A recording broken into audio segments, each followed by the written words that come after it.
এবার ইবাদতের জগতে সবই বেদাত। সবই কি? জোরে বলেন তো, জোরে বলেন। সবই শুধু অতটুকু সুন্নাত যতটুকু আল্লাহ এবং আল্লাহ রাসূল বলে গেছে। এবার বুঝা গেছে সবই কি বলেন তো? সবই বেদাত, শুধু কতটুকু সুন্নাত?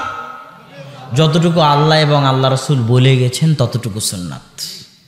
কেন এই কথা? এই কথা এই জন্য যে মুহাম্মদ হচ্ছেন রাসূলুল্লাহ, আল্লাহ রাসূল সাল্লাল্লাহু আলাইহি ওয়াসাল্লাম। আর একজন রাসূলের দায়িত্ব হচ্ছে যা যা খারাপ কাজ, যা যা গুনাহের কাজ, সব খারাপ আর সব গুনাহের কাজ থেকে তিনি নিষেধ করে যাবেন, এটা তার দায়িত্ব। আর যা যা নেকির কাজ, যা যা কল্যাণের কাজ, যা যা ইবাদতের কাজ, প্রত্যেক নেকি ইবাদত কল্যাণের কাজ তিনি করে যাবেন বা দেখিয়ে যাবেন, এটা তার দায়িত্ব। এমন কোনো নেকির কাজ থাকতে পারেন না, এমন কোনো নেকির কাজ থাকতে পারে না যে নেকির কাজের কথা রাসূল বলে যাবেন না, তাহলে তিনি রাসূল নন। নাউজুবিল্লাহ। এমন কোনো নেকির কাজ যদি থাকে যেটা রাসূল বলে যাবেন না, তাহলে তিনি রাসূল নন, তার দায়িত্ব পালন করেননি, দায়িত্ব পালনে খেয়ানত করেছেন। এমন কোনো গুনাহের কাজ থাকতে পারে না যেই গুনাহের কাজ থেকে রাসূল নিষেধ করে যাবে না। যদি না করে থাকেন তাহলে তিনি রাসূল নন, দায়িত্ব পালনে খেয়ানত করেছেন। নাউজুবিল্লাহ। কথা কি বোঝা যাচ্ছে আমার?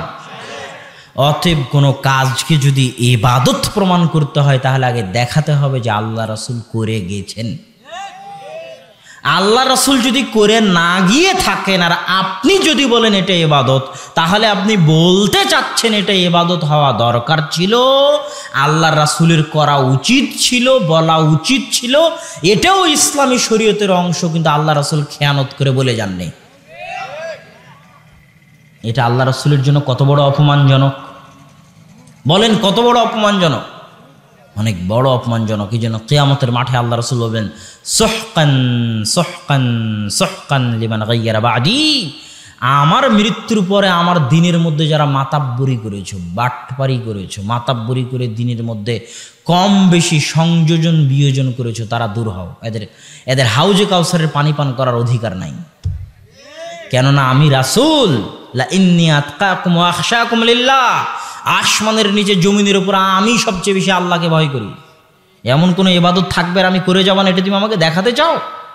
আমি রাসূল, কোনো ইবাদত যদি থাকে আমি বলে যাব, আমি করে যাব, এটা আমার দায়িত্ব। আর যদি আমি করে না যাই আর তুমি জোর করে বৃদ্ধি করে থাকো, তাহলে তুমি আমার উপর মাতাব্বরি করেছো, আমাকে অপমান করেছো। আজকে হাউজে কাউসারের পানি পান করার তোমার ভাগ্য হবে না।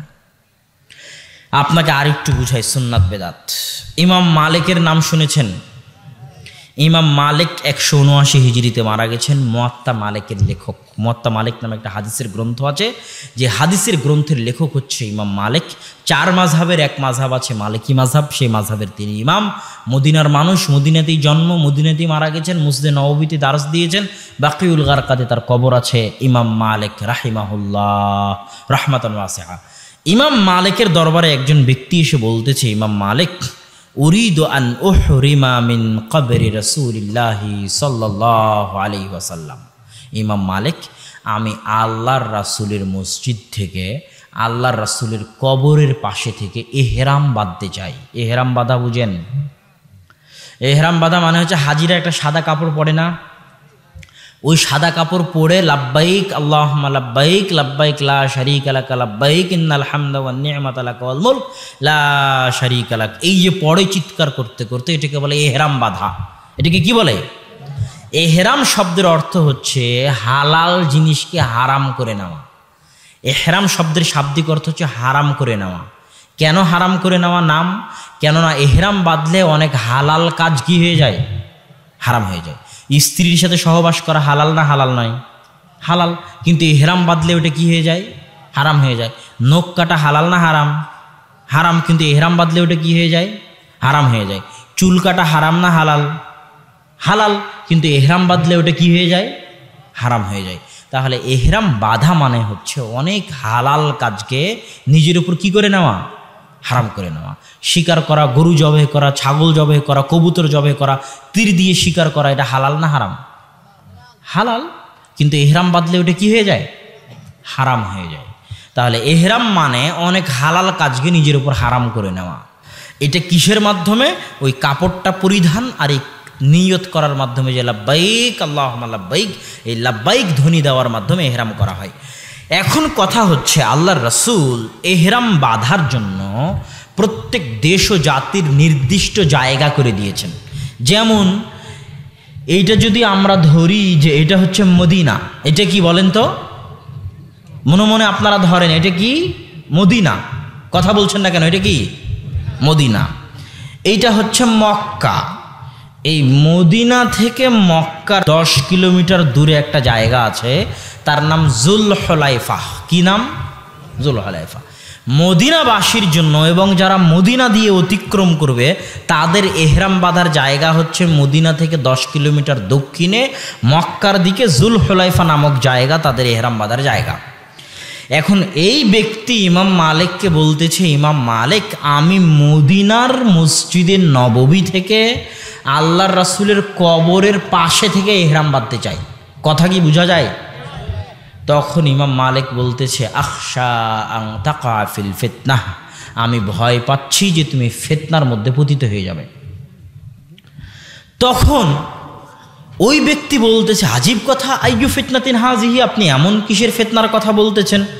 আমি যদি জুলহুলাইফা পার হয়ে চলে যেতাম তাহলে না হয় ফিতনা হলো বুঝতাম। শাহজালালে হজ ক্যাম্প আছে জানেন? শাহজালাল বিমানবন্দরে, কথা বলেন না কেন? সব হাজিরা দেখবেন ওখান থেকে এহরাম বাঁধে, সব হাজি ওখান থেকে বলবে লাব্বাইক আল্লাহুম্মা লাব্বাইক, সবাই কাপড় পরে নিবে। কোনো হাজিকে যদি আপনি বলেন, বাবারে তোমার এহরাম বাঁধার জায়গা হচ্ছে ইয়ালামলাম, কথা বুঝতে পারতেছেন?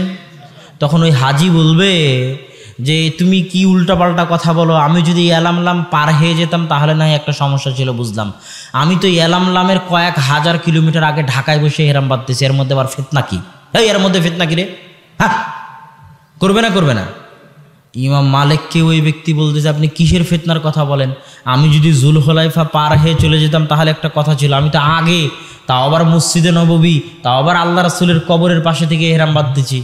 তখন ইমাম মালিকের এই কথাটা মনে রাখবেন মরা পর্যন্ত। আইয়ু ফিতনাতিন আ'যামু মিন হাযিহি সাবাকতা ইলা ফাজিলাতিন কাসারা আনহা রাসূলুল্লাহ সাল্লাল্লাহু আলাইহি ওয়াসাল্লাম। হে আল্লাহর বান্দারা, এর চেয়ে বড় ফিতনা দুনিয়াতে আর হতে পারে না যে ইবাদতের জগতে তুমি এমন কোনো কাজ করতে যাবা, এমন কোনো ফজিলতের দিকে এগিয়ে যাবা যেই ফজিলতের উপরে, যেই কাজের উপরে, যে আমলের উপরে মুহাম্মদ সাল্লাল্লাহু আলাইহি ওয়াসাল্লামের সিল মোহর নাই। এর চেয়ে বড় ফিতনা দুনিয়াতে হতে পারে না। কোনো কাজ তখনই ইবাদত হিসেবে ভ্যালু বলে গ্রহণযোগ্য হবে যখন তার উপর কার সিল মোহর থাকবে? মুহাম্মদ সাল্লাল্লাহু আলাইহি ওয়াসাল্লামের সিলমোহর থাকবে, যে ক্বালা রাসূলুল্লাহ আও ফাআলা রাসূলুল্লাহ, আল্লাহ রাসূল বলেছেন বা আল্লাহ রাসূল করেছেন। যদি এই সিলমোহর না থাকে আর তুমি করতে যাও ফজিলত বলে, তো এর চাইতে বড় ফিতনা দুনিয়াতে আর হতে পারে না। সম্মানিত উপস্থিতি, এখানে আপনাদের একটা কথা বলি উদাহরণ হিসেবে। জুমার দিন ছিল না কয়েকদিন আগে? জুমার দিনে আপনারা জুমার সময় কয় রাকাত সালাত আদায় করেন? কয় রাকাত? আর ওই জোহরের সালাত কয় রাকাত আদায় করেন ওই সময়? 4 রাকাত। এখন কথার কথা, সারা পৃথিবীর সব আলেম ওলামা, সব হুজুর মিলে এক জায়গায় বসে ইজমা হিসেবে সিদ্ধান্ত নিল যে সালাত আদায় করা যেহেতু ভালো কাজ, সেহেতু জুমার দিন আমরা জোহরের মতো 4 রাকাতই আদায় করব। কথা বুঝতে পারলেন? তো যদি সিদ্ধান্ত নেয় সব আলেম মিলে, সারা বাংলাদেশ, ভারত, পাকিস্তান, সৌদি, কুয়েত, কাতার, বাহরাইন, সব আলেম মিলে যদি সিদ্ধান্ত নেয়, আর জুমার সালাতে যদি কেউ ওই সিদ্ধান্তের কারণে একটা সিজদাও বেশি করে, তো ওই একটা সিজদার নাম কি হবে? ওই একটা সিজদার নাম কি হবে? বেদাত। আর এই বেদাত জান্নাতে নিয়ে যাওয়া বহু দূরের কথা, কোথায় নিয়ে যাবে? জাহান্নামে নিয়ে যাবে। এখানে আপনাকে আর একটা কথা বলি, আর একটা উদাহরণ দিই। এ ভাই তুমি বন্ধ করো। এখানে আর একটা কথা বলি, নামাজের পরে একসাথে হাত তুলে দোয়া করা আছে না? আছে না নাই? সেটাকে বাংলাদেশে কি বলা হয়? মোনাজাত করা। কি বলা হয়? মোনাজাত করা। আমি কোনো ফতোয়া দিব না, আমি আপনাকে বুঝাই যে আসমানের নিচে যে আসমানটা দেখতে পাচ্ছেন, রাতের আকাশে তারা জ্বলতেছে, এই আসমানের নিচে আর এই জমিনটার উপরে মোনাজাত করার জন্যে সালাতের চাইতে বড় কোনো মাধ্যম পৃথিবীতে আর নাই। সারা আলাইহা সালাতু ওয়াসসালাম যখন বিপদে পড়লেন, জালেম বাদশাহ যখন তার সাথে খারাপ ব্যবহার করতে চাইল, তখন তিনি আল্লাহর সাথে মোনাজাত করতে চাইলেন, আল্লাহর কাছে মোনাজাত করতে চাইলেন। মোনাজাত করার জন্য তিনি জালেম বাদশাহকে বললেন যে আমাকে একটু সময় দাও, অজু করি আর কি করি, 2 রাকাত সালাত আদায় করি। তার মানে আল্লাহর নিকটে মোনাজাত করার সবচেয়ে বড় মাধ্যম কি? সালাত। রাসূল সাল্লাল্লাহু আলাইহি ওয়াসাল্লাম যখনই কোনো বিপদে পড়তেন, বাদারা ইলা সালাহ, যখনই কোনো বিপদে পড়তেন তখনই তিনি মোনাজাতে দাঁড়িয়ে যেতেন, মানে সালাতে দাঁড়িয়ে যেতেন। সালাত শব্দের শাব্দিক অর্থ কি? দোয়া করা। দোয়া করা মানে মোনাজাত করা। দোয়া করা মানে কি? সালাত শব্দের শাব্দিক অর্থ কি একটু সবাই বলেন তো? দোয়া করা। সালাত শব্দের শাব্দিক অর্থ কি? দোয়া করা মানে কি? মোনাজাত করা। তাহলে সালাত মানে মোনাজাত, সালাত মানে মোনাজাত, সালাত মানে মোনাজাত। মোনাজাত করার সালাতের চাইতে বড় মাধ্যম দুনিয়াতে আর নাই। বিশ্বাস না হলে আমি আপনাকে বলি, আপনি যে বিপদে পড়েন না কেন, ওয়াল্লাহি আল্লাহর কসম, ওয়াল্লাহি আল্লাহর কসম, আমি বহু চাক্ষুষ সাক্ষী এরকম ঘটনার। যে কোনো বিপদে পড়েন না কেন, বিপদে পড়া মাত্রই ওই এমপি মন্ত্রী চেয়ারম্যানকে ফোন করার দরকার নাই। আপনার ছেলে অ্যাক্সিডেন্ট করেছে, রাজশাহী মেডিকেলে আছে, আপনি এখান থেকে 2-3 ঘন্টা সফর করে রাজশাহী মেডিকেলে যাবেন, তারপরে ওখানে গিয়ে দেখবেন কি হচ্ছে। তার আগে বাড়িতে বসে আল্লাহকে বলেন, আল্লাহ আমার ছেলে মেডিকেলে আছে, তুমি হেফাজত করিও। 3 ঘন্টা যেতে যা সময় লাগবে তার আগেই আল্লাহ ব্যবস্থা করে দিবেন। তো আল্লাহর নিকটে যে মোনাজাত করবেন তার জন্য সবচেয়ে বড় মাধ্যম কি? 2 রাকাত সালাত। যখনই বিপদে পড়বেন, আল্লাহে আল্লাহর কসম, 2 রাকাত সালাত আদায় করেই দেখিয়েন। বিপদে পড়ে, বিপদে পড়া মাত্রই সালাতে দাঁড়িয়ে যাবেন, বিপদে পড়া মাত্রই অজু করে 2 রাকাত সালাতে দাঁড়িয়ে যাবেন। আমার কোনো ভাষা নাই, আমার বুঝানোর কোনো ভাষা নাই মানুষকে এটা বুঝানোর যে 2 রাকাত সালাতের ফজিলত কত। আমার মনে হয় না এমন কোনো বিপদ আছে দুনিয়াতে যে বিপদে 2 রাকাত সালাত আদায় দিয়ে দূর করা সম্ভব নয়। এমন কোনো বিপদ আমার মনে হয় না দুনিয়াতে আছে যেই বিপদ এই 2 রাকাত সালাত দিয়ে দূর করা সম্ভব নয়। 2 রাকাত সালাত দিয়েই ওই বিপদ দূর করা সম্ভব। তো মোনাজাত করার সবচেয়ে বড় মাধ্যম কি হলো তাহলে? সালাত আদায় করা। এবার যখন আল্লাহু আকবার বলে মোনাজাতে দাঁড়ালাম, মানে সালাতে দাঁড়ালাম, আলহামদুলিল্লাহ রাব্বিল আলামিন, মোনাজাত কিন্তু শুরু হয়ে গেছে। ইহদিনাস সিরাতাল মুস্তাকিম সিরাতাল লাযিনা আন'আমতা আলাইহিম, মোনাজাত চলতেছে। তারপরে কোরআনের অন্যান্য সূরা তেলাওয়াত করলাম, রুকুতে চলে গেলাম, আল্লাহর তাসবিহ তাহলিল পাঠ করলাম, রুকু থেকে উঠলাম, আল্লাহর প্রশংসা করলাম, সিজদায় চলে গেলাম। এটা হচ্ছে মোনাজাতের মধ্যে সবচেয়ে গুরুত্বপূর্ণ মুহূর্ত। আল্লাহর নিকটে সবচেয়ে নিকটে কখন থাকে মানুষ? যখন মানুষ কোথায় থাকে? সিজদায় থাকে। কিছু চাইতে হলে আল্লাহর নিকটে সিজদায় চাওয়া উচিত।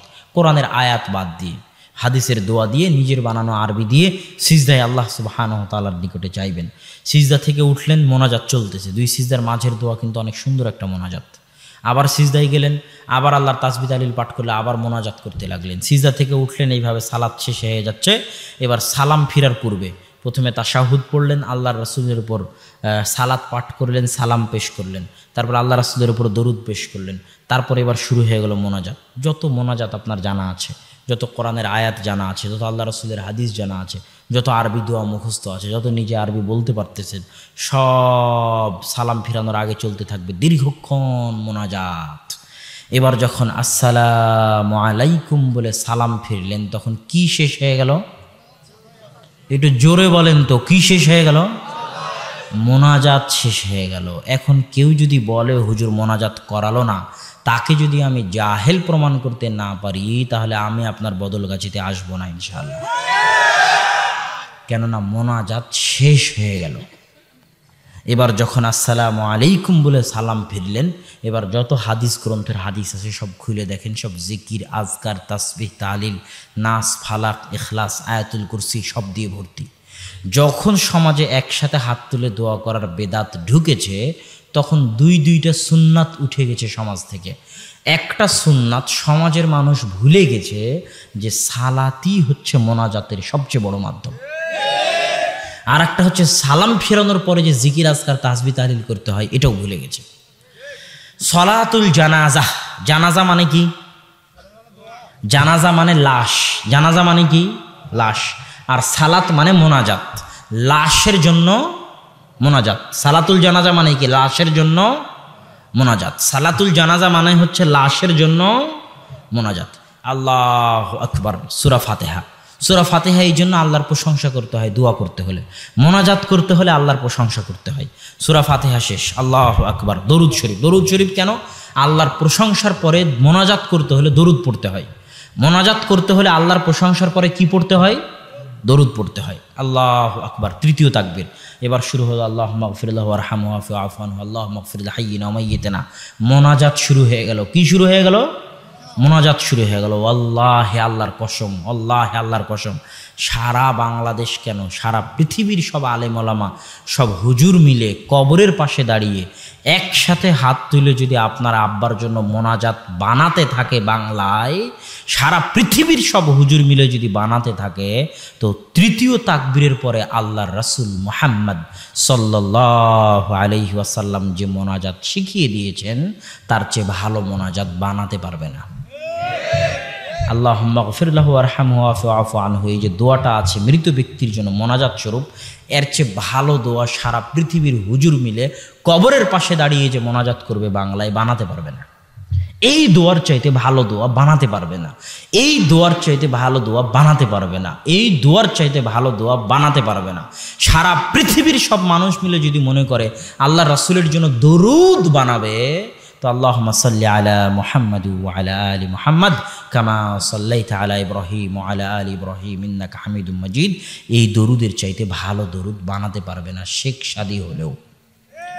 বালাগাল উলা বিকামালিহি কাশাফাদ দুজা বিজামালিহি সাল্লু আলাইহি ওয়া আলিহি বলে যে হাসনাত জামিউ খিসালিহি বলে যে তিনি দরুদ বানিয়েছেন, ওরকম হাজারো শেখ সাদি যদি জন্মগ্রহণ করে, তো আল্লাহর রাসূলের শিখানো এই দরুদের চাইতে ভালো দরুদ বানাতে পারবে না। তো সালাতুল জানাজা মানে মৃত ব্যক্তির জন্য মোনাজাত। আসসালামু আলাইকুম বলে যখন জানাজার সালাত শেষ হয়ে গেল, তখন কি শেষ হয়ে গেল? মোনাজাত শেষ হয়ে গেল। এটাই মানুষকে বোঝানো যায় না। যদি না বুঝে তাহলে তার জ্ঞান নাই, সে জাহেল। আর যদি বলার পরও বুঝতে না পারে তাহলে কিছু করার নাই। কিন্তু বাস্তবতা এটাই যে সালাতের চাইতে মোনাজাতের বড় মাধ্যম পৃথিবীতে আর নাই। আল্লাহ সুবহানাহু ওয়া তাআলা আমাদের সঠিকভাবে বুঝার তৌফিক দান করুক, আল্লাহুম্মা আমিন। সম্মানিত উপস্থিতি, সুন্নাত, বেদাত, তাওহীদ এবং শিরকের উপর সংক্ষিপ্ত আলোচনা আমি আপনাদের মাঝে পেশ করতেছিলাম। তার মধ্যে তাওহীদের আলোচনার মধ্যে আল্লাহকে রব হিসেবে মানা, এটা স্পষ্ট করেছি। আল্লাহকে ইলাহ হিসেবে মানা, এটা স্পষ্ট করেছি। কিন্তু আল্লাহর নাম ও গুণাবলী এটা স্পষ্ট করা হয়নি। এটা একটু 2 মিনিট বলে নিই। আল্লাহর নাম ও গুণাবলী মানে এই যে আপনি আমাকে কোনোদিন, বহু মানুষ আছে যারা আমাকে কোনোদিন দেখেনি, তারা আমাকে চিনবেন কিভাবে? পোস্টারে নাম আছে আব্দুল্লাহ বিন আব্দুর রাজ্জাক, মদিনা ইসলামী বিশ্ববিদ্যালয়। নাম আব্দুল্লাহ, গুণ হচ্ছে মদিনা ইসলামী বিশ্ববিদ্যালয়। মুহাম্মদ সাল্লাল্লাহু আলাইহি ওয়াসাল্লামকে কেউ দেখেছেন? চিনবেন কিভাবে? নাম মুহাম্মদ, এই গুণ হাদিসের বইয়ে, ইতিহাসের বইয়ে পাওয়া যায়। আল্লাহকে কেউ দেখেছেন? আল্লাহকে চিনবেন কিভাবে? আল্লাহর নাম, আল্লাহর গুণ জানতে হবে, তাহলে আল্লাহকে চেনা যাবে। এই জন্য আল্লাহর নাম ও গুণাবলীর অনেক দাম আছে। দাম যেমন, কেউ যদি কুল হুয়াল্লাহু আহাদ 3 বার পড়ে, তাহলে সে কোরআন 1 বার শেষ করলো। কয়বার? 1 বার। কুল হুয়াল্লাহু আহাদ 2 লাইনের সূরা যদি 3 বার পড়ে, কেন? কুল হুয়াল্লাহু আহাদের মধ্যে সালাত, সিয়াম, হজ, জাকাত, নামাজ, রোজা, জান্নাত, জাহান্নাম, কিয়ামত, কবর কোনো আলোচনাই নাই। শুরু থেকে শেষ পর্যন্ত আল্লাহর নাম আছে আর আল্লাহর গুণ আছে। আল্লাহু আকবার। আল্লাহ রাসূল বলছে, কেউ যদি আয়াতুল কুরসি 5 ওয়াক্ত সালাতের পরে জান্নাতে চলেই গেছে, যায়নি কেন? মরেনি তাই।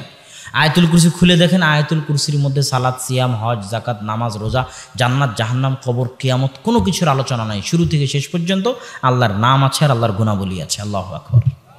এটা হচ্ছে আল্লাহর নাম ও গুণাবলীর বরকত। মানুষ তো আল্লাহকে চিনে না, মানুষ তো আল্লাহকে জানে না, এই জন্যই তো মানুষ গুনাহ করে। মানুষ কি জানে আল্লাহর দয়ার মানুষের দয়ার মধ্যে পার্থক্য কী? মানুষ কি জানে আল্লাহর শোনার মানুষের শোনার মধ্যে পার্থক্য কী? মানুষ কি জানে আল্লাহর দেখার মানুষের দেখার মধ্যে পার্থক্য কী? মানুষ আল্লাহর গুণাবলী সম্পর্কে জ্ঞান রাখে না। এই জন্য মানুষ আল্লাহ সুবহানাহু ওয়া তাআলার নিষেধ নিষেধে লিপ্ত হয় আর আল্লাহর আদেশ লঙ্ঘন করে। কেননা মানুষ আল্লাহকে চেনে না। আল্লাহর নাম ও গুণাবলীর গুরুত্ব এত বেশি যে আল্লাহ রাসূল বলছে, ইন্না লিল্লাহি তিসউন ওয়া তিসঈনা আসমা মান আহসাহা দাখালাল জান্নাহ। আল্লাহর ৯৯টা নাম রয়েছে, যে আয়ত্ত করে নিল সে জান্নাতে চলে গেল। আল্লাহু আকবার। আয়ত্ত করা মানে কি? আল্লাহর নাম আয়ত্ত করা মানে কি খালি মুখস্থ করলে আয়ত্ত হয়ে গেল? জি না। আল্লাহর নাম মুখস্থ করার পর অর্থ বুঝতে হবে, সেগুলোকে হৃদয়ঙ্গম করতে হবে, আল্লাহর রঙে রঙিন হয়ে যেতে হবে। সিবগাতুল্লাহ, আল্লাহর রঙে রঙিন হয়ে যাও। আল্লাহর রঙে কেমনি রঙিন হবেন? এটার ব্যাখ্যা মানুষ বুঝে না। যে কোরআনে আল্লাহ বলতেছে আল্লাহর রঙে রঙিন হওয়া, এর মানে কি? আল্লাহর রঙে কেমনি রঙিন হবেন? আল্লাহর একটা গুণ হচ্ছে রহমান। রহমান মানে কি? রহমান মানে কি? দয়ালু। তো আল্লাহ বলতেছেন, আল্লাহ রাসূল বলতেছেন, ইরহামু মান ফিল আরদি ইয়ারহামুকুম মান ফিস সামা। দুনিয়াবাসীর উপর তোমরা দয়া করো, আসমানে যিনি আছেন তিনি তোমাদের উপর দয়া করবেন। তাহলে আপনি যদি আল্লাহর রঙে রঙিন হতে চান তাহলে আপনাকে দয়ালু হতে হবে, কেননা আপনার প্রতিপালক দয়ালু। আপনি যদি আল্লাহর রঙে রঙিন হতে চান আপনাকে কি হতে হবে? দয়ালু হতে হবে, কেননা আপনার প্রতিপালক দয়ালু। গফুর মানে কি? ক্ষমাশীল। রাত দিন চেয়ারম্যান সাহেব, মেম্বার সাহেব, আপনি বাড়ির মালিক, আপনি হেডমাস্টার, আপনি একটু পদ পেয়ে গেছেন, উঁচু কোনো পদ পেয়ে গেছেন, দায়িত্বশীল হয়ে গেছেন, আপনার একটু টাকা বেশি হয়ে গেছে, সমাজের মানুষ আপনাকে খুব সম্মান করে, তাই আপনি কথায় কথায় মানুষকে তুচ্ছ করেন, মানুষের ভুল ত্রুটিকে ক্ষমা করা জানেন না। আপনি মানুষের ভুল ত্রুটি ক্ষমা করতে পারেন না, আবার আল্লাহকে বলেন আল্লাহ ক্ষমা করো। এটা কি সম্ভব? আপনাকে আগে আল্লাহর রঙে রঙিন হতে হবে। আল্লাহ ক্ষমাশীল, আপনাকেও ক্ষমা করতে হবে। এটাই হচ্ছে আল্লাহর রঙে রঙিন হওয়া। এগুলোর আলোচনা তো বাংলাদেশে হয় না। আসমা ও সিফাত, আল্লাহর নাম এবং গুণাবলীর উপর কীভাবে আমল করতে হবে তার আলোচনা বাংলাদেশে হয় না। বাংলাদেশের মানুষ আল্লাহর নাম এবং গুণাবলী সম্পর্কে অনেক অনেক অজ্ঞ। এটার উপরও আমার বিস্তারিত একটা আলোচনা আছে, আল্লাহ সুবহানাহু ওয়া তাআলার পরিচয় বা আল্লাহ সুবহানাহু ওয়া তাআলার নাম ও গুণাবলী। তো এই গেল তৃতীয় প্রকার তাওহীদ, তাওহীদুল আসমা ওয়াস সিফাত। তারপরে আমরা সুন্নাত এবং বেদাতে চলে গেছিলাম। সুন্নাত এবং বেদাতে গিয়ে আমরা দেখলাম যে দুনিয়াবী জীবনে হালাল এবং হারাম, আর ইবাদতের জগতে সুন্নাত এবং বেদাত। দুনিয়ার হালাল হারামে সবই হালাল, শুধু ওইটা হারাম যেটা আল্লাহ এবং আল্লাহ রাসূল হারাম করেছেন। সুন্নাত এবং বেদাতে সবই বেদাত, শুধু ওইটা সুন্নাত যেটা আল্লাহ এবং আল্লাহ রাসূল সুন্নাত করেছেন। এই জায়গায় একটা প্রশ্ন সবার মনের মধ্যে গজে, এবং যারা আমাদেরকে গালিগালাজ দেয় তারা তো আরও বেশি বলে, যারা সব আমল বেদাত করে দিল তাহলে আমল করব কি? একসাথে হাত তুলে দোয়া করাও বেদাত, সবে বরাতও বেদাত, ঈদে মিলাদুন্নবী বেদাত, অমুক বেদাত, তুমুক বেদাত, সবই বেদাত, তো আমল কোনটা করব? এই অভিযোগ আছে না নাই? আছে। এটার উত্তর কি? এটার উত্তর হচ্ছে আপনি কোরআন মাজিদ খুলবেন। কোরআন মাজিদ খুলে আল্লাহ যেখানে যেখানে আমলের কথা বলেছে সেখানে সেখানে আপনি দেখবেন, যেমন আল্লাহ আমলের কথা বলতে গিয়ে বলে আল্লাযীনা আমানু ওয়া আমিলুস সালিহাত, যারা ঈমান আনয়ন করেছে এবং যারা অধিক আমল করেছে। কি অনুবাদ হবে? যারা ঈমান আনয়ন করেছে এবং কি আমল করেছে? সৎ আমল করেছে। আল্লাহ কি বলেছে অধিক আমল করেছে? কি বলেছে? কোরআনের প্রথম পৃষ্ঠা থেকে শেষ পৃষ্ঠা পর্যন্ত খুঁজবেন যে আমলের কথা যেখানে বলা আছে কোথায় আল্লাহ বলতেছে অধিক আমল। আর এক আয়াতে পাবেন, সূরা মুলকের আয়াতে পাবেন, লিয়াবলুয়াকুম আইয়ুকুম আহসানু আমালা। আল্লাহ জীবন মৃত্যু সৃষ্টি করেছে এটা দেখার জন্য যে কে তোমাদের মধ্যে অধিক আমল করে, নাকি উত্তম আমল করে। আহসানু আমালা মানে কি? উত্তম আমল করে। সারা কোরআনের শুরু থেকে শেষ পর্যন্ত যেখানে আমলের কথা এসেছে সেখানেই পাবেন সৎ আমল, উত্তম আমল, সৎ আমল, উত্তম আমল। অধিক আমল বলেননি। মানে 1000 রাকাত যদি সালাত আদায় করেন, 1000 বছর যদি শবে বরাত পালন করেন, ঈদে মিলাদুন্নবী পালন করেন, আর সেটা যদি উত্তম এবং সৎ না হয় তাহলে এটা কোনো কাজে, শুধু কি কাজে আসবে না, কোথায় নিয়ে যাবে? ইবাদত কোথায় নিয়ে যাবে? মানুষকে জাহান্নামে নিয়ে যাবে। আর একটা সিজদাও যদি উত্তমভাবে হয়, সৎভাবে হয়, তো ওই একটা সিজদা কোথায় নিয়ে যাবে? জান্নাতে নিয়ে যাবে। আল্লাহু আকবার। উত্তম আর সৎ কেমনে বুঝবেন? দুইটা শর্ত। এক, ইখলাস, আল্লাহর সন্তুষ্টি থাকতে হবে, যেটা বক্তব্যের শুরুতেই বলেছি, বলিনি? নিয়ত, ইখলাস। আর 2 নম্বর হচ্ছে আল্লাহর রাসূলের পদ্ধতি অনুযায়ী হতে হবে। আল্লাহর রাসূল করেননি, আল্লাহ রাসূলের পদ্ধতি অনুযায়ী নয়। সারা জীবন ইবাদত করলেও কোনো কাজে দিবে না, কেন আল্লাহ অধিক আমলের কথা বলেন, আল্লাহ উত্তম বলেছে। আর আল্লাহ রাসূলের অনুসরণ ছাড়া উত্তম আমল সম্ভব নয়। আল্লাহ সুবহানাহু ওয়া তাআলা আমাদেরকে শিরক এবং বেদাত থেকে বেঁচে, হারাম থেকে বেঁচে হালাল অনুযায়ী, তাওহীদ অনুযায়ী, সুন্নাত অনুযায়ী জীবনযাপন করার তৌফিক দান করুন, আল্লাহুম্মা আমিন। বক্তব্যের শেষাংশে এসে জরুরি কথা যুবক ভাইদের উদ্দেশ্যে, মা এবং বোনদের উদ্দেশ্যে, যে হে মা এবং বোনেরা, আপনাদের একটা দায়িত্ব আছে। মহিলারা আছেন আজকে উপস্থিত, আপনাদের একটা দায়িত্ব আছে। এই দায়িত্ব সম্পর্কে আপনাদের সচেতন হতে হবে। মানুষ বলবে যে আপনারা বাড়িতে বেকার বসে আছেন, এ কথা মিথ্যা। মানুষ আপনাদেরকে বেকার বলতে পারে, কিন্তু আল্লাহ সুবহানাহু ওয়া তাআলা আপনাদেরকে পৃথিবীর সবচেয়ে কঠিন দায়িত্ব দিয়েছেন। এত কঠিন কাজ পৃথিবীতে কোনোটাই নয়। মঙ্গল গ্রহে যাওয়াও নয়, পারমাণবিক বোম তৈরি করাও নয়, কোনো কাজই নয়। সেটা হচ্ছে ছোট্ট শিশুগুলোকে সৎ মানুষ রূপে গড়ে তোলা। এই কাজটা কাদের? মা এবং বোনদের। এই জন্য বিবাহ করার সময় এমন স্ত্রী চয়ন করতে হবে যে আপনার সন্তানের সঠিক মা হতে পারবে। খালি প্রেম করে বিয়ে করে নিলেন আর হয়ে গেল, জি না। যে সঠিক মা হতে পারবে তাকে বিবাহ করতে হবে, যে আদর্শ মা হতে পারবে তাকে বিবাহ করতে হবে, যে দোয়া করলে আল্লাহর দরবারে আপনার ছেলের জন্য যদি দোয়া করে, আপনার বউ আপনার ছেলের জন্য যদি দোয়া করে, তো আল্লাহর দরবারে দোয়া কবুল হবে, এমন স্ত্রীকে বিবাহ করতে হবে। আপনার স্ত্রীর, আপনার তো দোয়া কবুল হয় না, হয়ই না। আপনি বিপদে, আপনার ছেলে বিপদে, আপনার স্ত্রী দোয়া করে উদ্ধার করতে পারে না, তো এমন স্ত্রী দিয়ে তো কোনো কাজ হবে না। ওই পরিবারের তো কোনো বাপ মা নাই যে পরিবারের মা এবং বোন এবং স্ত্রী আল্লাহর দরবারে দোয়া করলে কবুল হয় না, কেননা সাধারণত মা বোনদের দোয়া বেশি কবুল হয়। অতএব বিবাহ করার সময় সচেতন হয়ে বিবাহ করতে হবে। আর মা এবং বোনদেরকে তাদের দায়িত্ব সম্পর্কে সজাগ ও সচেতন থাকতে হবে।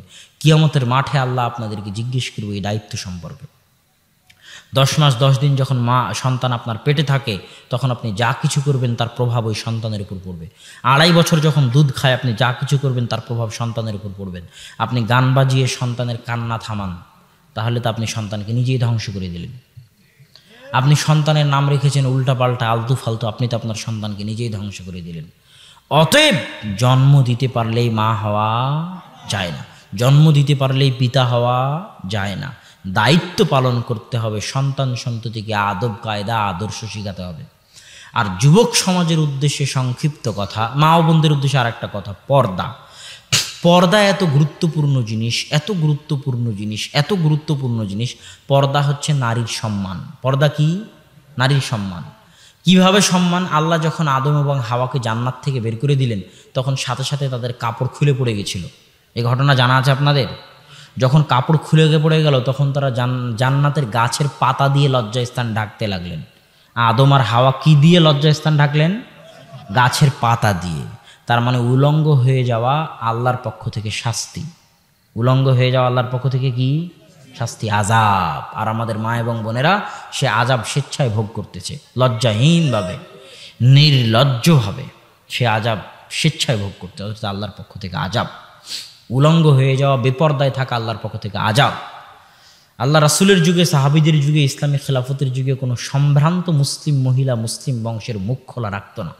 যারা দাসী ছিল তারা মুখ খোলা রাখত। দাসীদের কাজ হচ্ছে মুখ খোলা রাখা। রাস্তাঘাটে যারা হেঁটে বেড়াচ্ছে এরা দাসী নাকি? হ্যাঁ, রাস্তাঘাটে যারা হেঁটে বেড়াচ্ছে এরা কি দাসী? ইসলামী যুগে, ইসলামী খেলাফতের আমলে কারা মুখ খোলা রাখত? শুধু দাসীরা। কোনো সম্ভ্রান্ত মুসলিম পরিবারের স্বাধীন মহিলা মুখ খোলা রাখবে, এটা কল্পনাই করা যায় না। সম্মানিত উপস্থিতি, মা এবং বোনদেরকে পর্দার আহ্বান জানিয়ে যুবক ভাইদের উদ্দেশ্যে দুটো কথা। আমাদের সমাজে, যুবক সমাজের যে চারিত্রিক অধপতন, তারা দেশ এবং জাতির জন্য বোঝা হয়ে গেছে, সমাজের জন্য বোঝা হয়ে গেছে। ক্যারামবোর্ড, বাজারে বসে থেকে ক্যারামবোর্ড খেলা, সিনেমা হলে গিয়ে সিনেমা দেখা, আর বিপিএলের জুয়ায় মত্ত থাকা, আইপিএলের জুয়ায় মত্ত থাকা, আর নিজে জুয়াতে অংশগ্রহণ করা, এই ক্রিকেট খেলার, ফুটবল খেলার জুয়ায়, তাসের জুয়ায়, আর মদ, গাঞ্জা, গান বাজনা, সিডি, ভিসিডি, পর্নোগ্রাফি, সব কিছুতে সমাজ ধ্বংস হয়ে গেছে। এই ধ্বংসশীল সমাজের মধ্যে একদল যুবক আছে যাদেরকে তুলে ডাস্টবিনে ফেলে দেওয়ার যোগ্য। এরা জাতির জন্য বোঝা, দেশের জন্য বোঝা, সমাজের জন্য বোঝা। এদেরকে কোথায় ফেলে দিতে হবে? তুলে ডাস্টবিনে। এই সমস্ত যুবকদের উদ্দেশ্যে বলতে চাই, তোমরা জাতির জন্য বোঝা হয়েও না। যুগ যেদিকে চলে তুমিও যদি সেদিকে চলো, তাহলে তুমি বোঝা হয়ে যাওয়া, তুমি খড়কুটো। নদীতে দেখিও যে স্রোতের মধ্যে এক প্রকার খড়কুটো চলে, পানা চলে, তাদের কোনো গতি থাকে না। স্রোত যেদিকে যায় তারাও সেদিকে যায়। তাদের কোনো মূল্য থাকে না। যুগ যেদিকে তুমিও সেই দিকে, মানে তোমার কোনো মূল্য নাই, তুমি জাতির জন্য বোঝা। আর তুমি যে সমস্ত জুয়ায় মত্ত থাকো, ওই যে ইহুদি খ্রিস্টান ইসরায়েল, ওদেরকে দেখবো ওরা এগুলোই মত্ত থাকে না। তুমি ইসরায়েলে যাও, গিয়ে দেখো ওদের IPL BPL আছে না নাই, খুঁজে পাবা না। ওরা পড়াশোনা জ্ঞান গরিমায় উচ্চ স্থান অর্জন করতে চায়। আর তুমি মনে করো যে ওই পদ্মা সেতুতে লেবারিগিরি করলেই তুমি উন্নত হয়ে গেছো। পদ্মা সেতুর যত ইঞ্জিনিয়ার আছে কোটি কোটি টাকা বেতন দিয়ে সব চায়না আর কোরিয়া থেকে ভাড়া করে নিয়ে আসা, আর ওই লেবারগুলো হচ্ছে বাঙালি আর বাংলাদেশি। তাহলে এটা কি উন্নতি? বলেন এটা উন্নতি? কথা বলেন না যে এটা কি উন্নতি? অসম্ভব। মানুষ মনে করে যে গার্মেন্টস থেকে কাপড় চোপড় বিক্রি করে কোটি টাকা ইনকাম করে উন্নত হয়ে গেছে, অথচ এই গার্মেন্টসের কাপড় চোপড় প্যান্ট শার্ট কাদের কাছে বিক্রি হবে? ইউরোপে, ইংল্যান্ডে, আমেরিকায়। আরে বাবা, ইংল্যান্ড আমেরিকা যদি চাঁদে যেতে পারে, পারমাণবিক বম বানাতে পারে, তোমার প্যান্ট শার্ট বানাতে পারে না? তুমি প্যান্ট শার্ট বানিয়ে উন্নত হয়ে গেলা? তুমি জ্ঞান গরিমায় গবেষণায় উন্নত হয়ে দেখো তোমার কি করে। অতএব জাতির আসল উন্নতি হচ্ছে পড়াশোনায়। আর আমাদের যুবক সমাজ এই পড়াশোনা থেকে দূরে পথভ্রষ্ট হয়ে গেছে, জাতির জন্য বোঝা হয়ে গেছে। আমি যুবক সমাজকে ফিরে আসার আহ্বান জানিয়ে, দাওয়াতি কাজ করার আহ্বান জানিয়ে আপনাদের সাথে জরুরি যে কথা বলতে চাচ্ছি, যে আজকে আপনাদের অনুষ্ঠানের প্রধান বক্তা কে ছিল? শায়েখ আব্দুর রাজ্জাক বিন ইউসুফ। যদিও আব্বুর ফেব্রুয়ারির পর থেকে সব প্রোগ্রাম ফেসবুকে ঘোষণা দিয়ে ক্যান্সেল করে দেওয়া হয়েছিল যে অসুস্থতার কারণে আব্বু আসতে পারবে না, তারপরেও কিছু কিছু প্রোগ্রাম থেকে গেছে যাদের অনুরোধে, যাদের কান্নাকাটিতে আব্বু উপস্থিত হতে চেয়েছিল। তার মধ্যে আপনাদের এই প্রোগ্রামটা একটা, কেননা আপনাদের এই এলাকার একজন মুরব্বী আছেন, তিনি আবার আমার মামার বিহাই হচ্ছেন। তো তার মাধ্যম দিয়ে খুব অনুরোধ বিনুরোধ করে আব্বুকে এখানে উপস্থিত করানোর কথা ছিল এবং আব্বু উপস্থিত হতেনও। আব্বু উপস্থিত হওয়ার ওয়াদাও দিয়েছিলেন।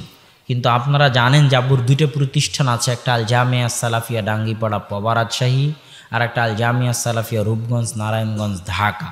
তো আল জামিয়া সালাফিয়া রূপগঞ্জ নারায়ণগঞ্জ ঢাকা একটা জমির, বিরাট একটা জমির রেজিস্ট্রির জরুরি কাজ ছিল, যেখানে আব্বুর সই স্বাক্ষরের প্রয়োজন ছিল। এই জন্য আব্বু আজকে সকাল 10:30টায় বিমানে ঢাকা গেছেন, আবার 3:15 3:30টার বিমানে রাজশাহীতে ফিরতেন, কিন্তু 5-6 মিনিট 7-8 মিনিটের কারণে তিনি বিমানটা ধরতে পারেননি।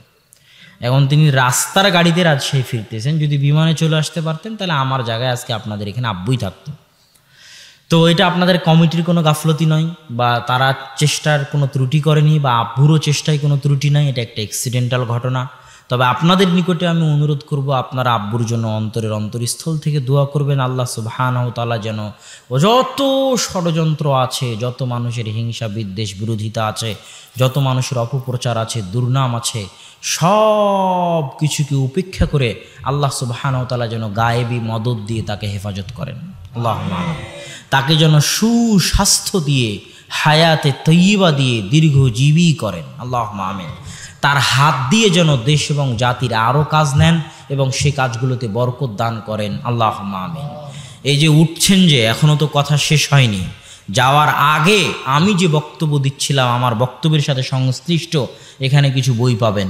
যেমন আপনাদেরকে বলেছি সুন্নতের অনুসরণের জন্য আমার বক্তব্য আছে আমরা হাদিস মানতে বাধ্য, তো ওই বইটা এখানে পাবেন আমরা হাদিস মানতে বাধ্য। আমার লেখা সহিহ বুখারীর বাংলা ব্যাখ্যা গ্রন্থ, বাংলা ভাষায় প্রথম, মিন্নাতুল বারী, যেটা আপনারা প্রায় সবাই এই বইয়ের নাম শুনেছেন, এই মিন্নাতুল বারী ওখানে পাবেন। আবার জানাজার সালাত, হাত তুলে দোয়া, মোনাজাত, এগুলোর জন্য মুমূর্ষ হতে কবর পর্যন্ত পাবেন। কোনো বই যদি না নিয়ে যেতে পারেন, আমরা হাদিস মানতেও মাধ্যেও যদি না পারেন, মিন্নাতুল বারীও যদি না পারেন, তাহলে কিছুই না পারলে মাসিক আলে ইতিসাম নিয়ে যেতে ভুলবেন না। মাসিক আলে ইতিসাম মাত্র 20 টাকা মূল্য, এই মাসিক আলে ইতিসাম নিয়ে যেতে ভুলবেন না। আপনাদের পক্ষ থেকে কিছু প্রশ্ন। আমাদের এলাকায় শুধু সালাতের সময়ে টাকনুর উপরে প্যান্ট অথবা পাজামা ওঠায়, বাকি সময় টাকনুর নিচে পড়ে থাকে। টাকনুর নিচে কাপড় পরিধান করা কাবিরা গুনাহ, জাহান্নামে যাওয়ার আশঙ্কা আছে। নামাজের মধ্যে অন্য চিন্তা মাথায় চলে এলে কি করব? আউযু বিল্লাহি মিনাশ শাইতানির রাজিম বলে বাম দিকে 3 বার থুথু দিবেন। নামাজে সাহু সিজদা ভুলে গেলে কি করব? সাহু সিজদা ভুলে গেলে সাহু সিজদা দিবেন। আবার যতটুকু বাকি আছে অতটুকু আদায় করে সহসিজদা দিবেন। মসজিদ এটাং কোন ভাষায়? বুঝলাম না। মসজিদ হচ্ছে আরবি ভাষা। সাজাদা ইয়াসজুদু থেকে মসজিদ, সিজদা দেওয়ার স্থান। আমাদের পরিবারের কারো মৃত্যু হলে আমরা হুজুর ডেকে নিয়ে মিলাদ ও কবর জিয়ারত করি। কেন? ইসলাম কি ভাড়াটে ধর্ম? হ্যাঁ ভাইরা, এই যে ভাইদের বলছি, ইসলাম কি ভাড়াটে ধর্ম? হ্যাঁ, যে ভাড়া করে কোরআন পড়াতে হবে? হ্যাঁ, ভাড়া করে কোরআন পড়াতে হবে? হ্যাঁ, ইসলাম ভাড়াটে ধর্ম নয় যে ভাড়া করে দোয়া করাতে হবে, ভাড়া করে কোরআন পড়াতে হবে। নিজে দোয়া করবেন, নিজে কোরআন পড়বেন।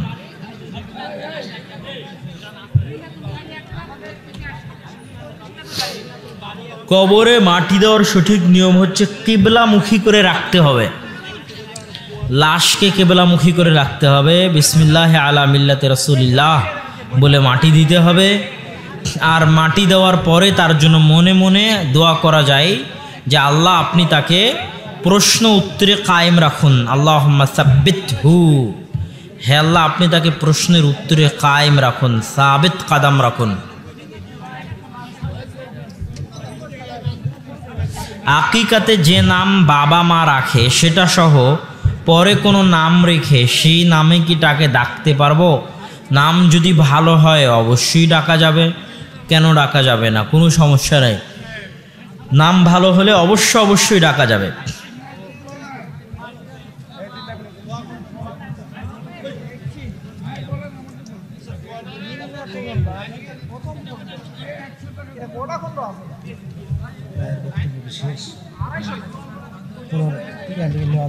কি আমার পার্শ্ববর্তী গ্রাম বদলগাছি থানায়, ওখানে মাহফিলের জন্য আপনার কোনো ডেট নেই। এক বছর পর ডেট পাওয়া যাবে? এক বছর পর, পরে কতদিন পর পাওয়া যেতে পারে? আর যোগাযোগ করবো কীভাবে? কথা শেষ ভাই। গত বছর আপনার সঙ্গে কথা বলছিলাম হচ্ছে